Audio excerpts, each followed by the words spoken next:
Pak, gimana Pak hari ini penghargaan Pak? Aduh. Terima kasih.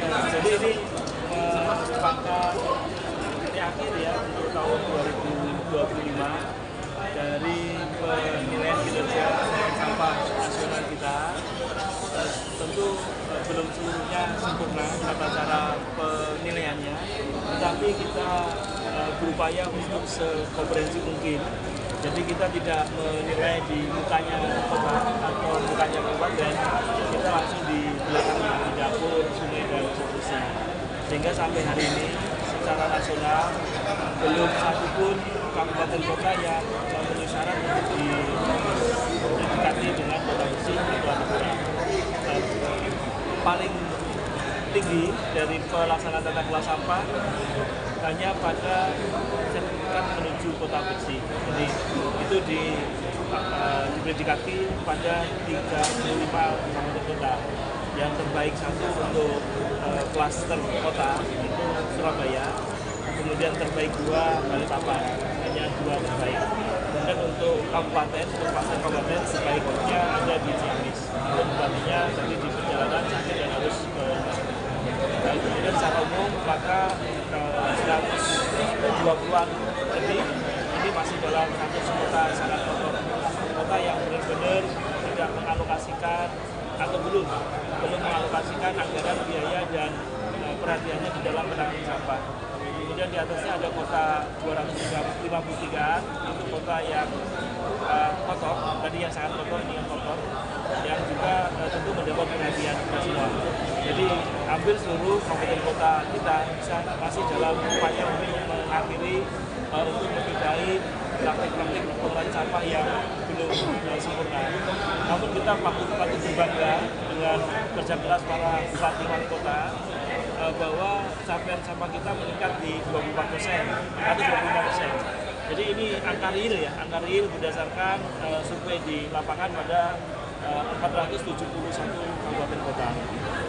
Kemudian juga membanggakan maka praktik open dumping yang sebelumnya di angka 95% lebih, maka hari ini tertinggal sekitar 66% atau sekitar 325-an TPA yang masih open dumping.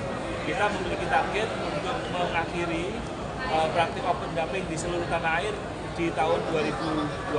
Jadi target ini ambisius ya, tapi terukur karena hampir seluruh kabupaten kota sekarang dalam pengawasan ketat dari Ditutikakum kita untuk segera mengakhiri open dumping. Tentu masih banyak yang harus kita lakukan. Ini baru pergilirnya yang kita sentuh, hulunya masih belum mampu dihadirkan oleh kabupaten kota secara konkret. Sehingga untuk tahun ini kita fokus kepada penanganan hulu melalui komunikasi, inovasi, dan edukasi. Kemudian di sisi hilir kita melakukan penegakan hukum. Penegakan hukum kita lakukan kepada seluruh pengelola kawasan, hotel, restoran, kafe, pasar, rest area, stasiun, terminal. Dalam waktu 3 bulan sejak diterimanya surat dari paksaan pemerintah dari Kementerian Lingkungan Hidup harus segera menyelesaikan sampahnya sendiri, termasuk pemukiman apartemen. Dan kemudian sampah-sampah liar ini akan kami mintakan Bupati Wali Kota untuk melakukan penegakan hukum dengan pengawalan dari kami atau dari korwas kami, dari teman-teman kepolisian. Jadi kita akan menuju dua sisi, sosialisasi yang terus dilakukan, penegakan hukumnya juga kita bangunkan. Sehingga dua sisi ini kita harapkan mampu meningkatkan impact. Kemudian kita memiliki fasilitas hampir 26.000 unit, namun yang aktif baru sekitar 50-an ribu unit, sehingga capaian sampah kita 25% tadi. Kalau semua fasilitas tadi kita tingkatkan, yang 26.000 unit tadi, maka capaian sampah kita mencapai 57,3%. Itu ini angka yang memang kita ingin capai di tahun 2026. Target yang dimintakan oleh RPJMN di tahun 2026 adalah 63,4%, sehingga masih ada gap ini telah dikawal serius oleh Bapak Menseknek. Ini Bapak Menseknek kemarin mengawal Rakornas terkait dengan semua upaya kita di dalam rangka penuntasan problem sampah dari hulu ke hilir dengan melibatkan semua komponen yang bisa untuk digunakan untuk mengatasi ini. Saya rasa komite gitu ya. Terima kasih. Pak, komisinya sampai tidak ada yang datang ke sini. nanti kondisinya memang belum representatifkan sebagai kota bersih, semacam Surabaya yang menjadi kota terbaik satu. Pada saat kita masuk di kotanya sangat bersih, tetapi pada saat kita masuk ke pinggirnya itu masih banyak yang harus dibenahi.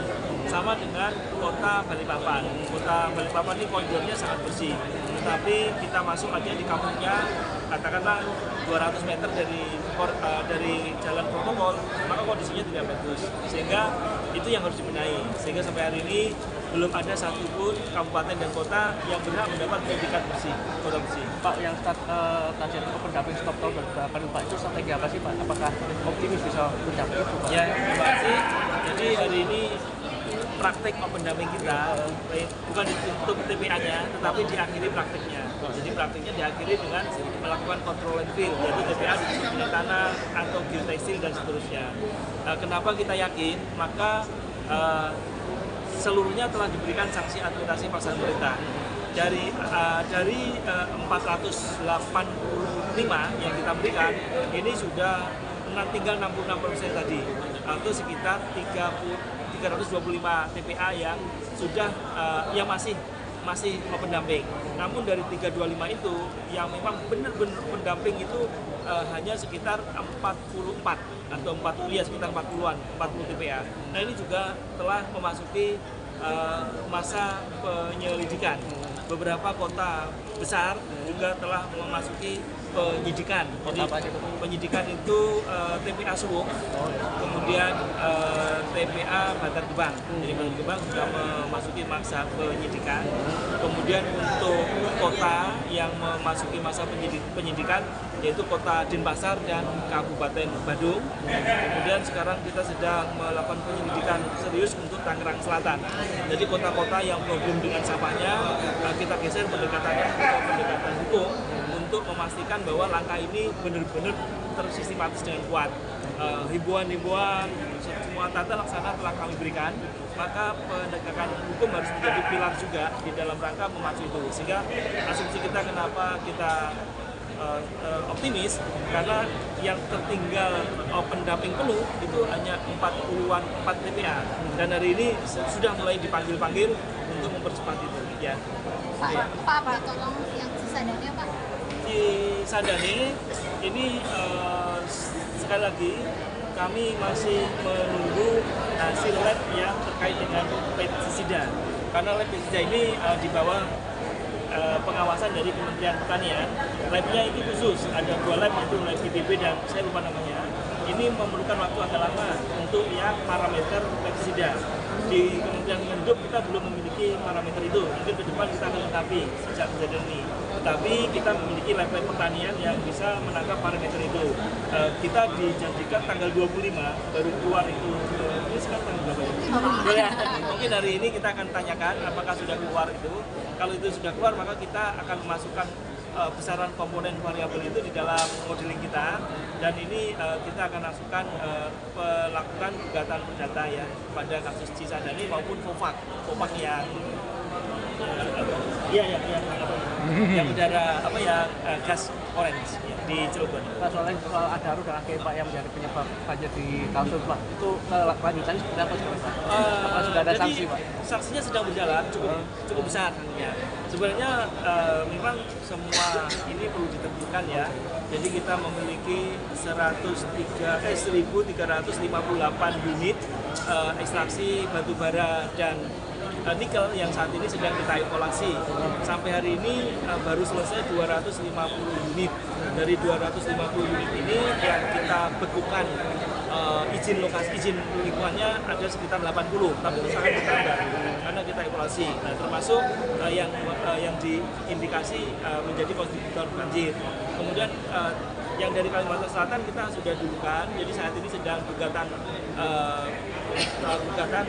persengketaan lingkungan hidup, tetapi di luar pengadilan. Jadi sebagaimana dimaksud di PP 22 tahun 2021, maka itu dilakukan di luar pengadilan sampai 5-7 kali negosiasi.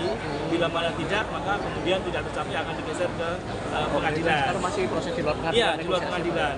Ada mungkin hampir 30-an unit se-Indonesia karena gugatannya sangat tinggi-tinggi, mereka sedang negosiasi serius yang kemudian harus selesai di dalam tahapan-tahapannya.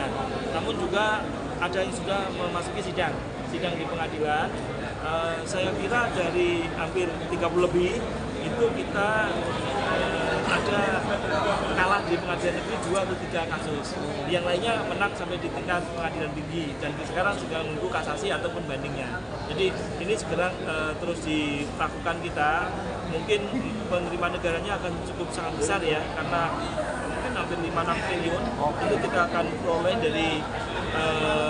dari ketidaktaatannya. Ini bukan berarti kita memanfaatkan ini sebagai satu-satunya, enggak.